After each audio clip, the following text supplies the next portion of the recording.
Introduction. Hello friends, I am back and have brought some things for you to see. Look at these things.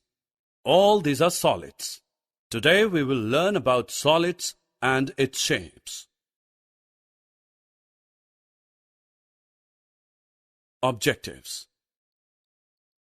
At the end of this lesson, you will be able to identify solids, explain rolling and sliding of a solid, identify the shapes of solids.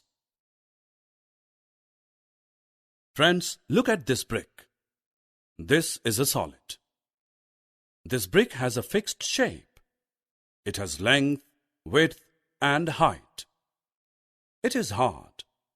We cannot change its shape by pressing it.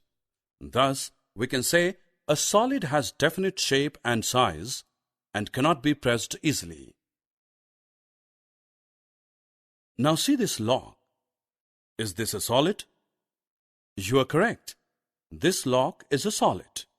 It has a fixed shape. It has length, width, and height. And can we press it? No, we cannot press it. It is hard. Do you know that we can roll and slide solids? Come, let us see. We can roll the round solids. We need to move the solids which are not round. Solids are of different shapes. We will now learn the names of the solids of different shapes. The shapes and its name are displayed on screen. Circle, cone, cylinder, and cube. Can you tell the shape of this candle? Yes, you are right.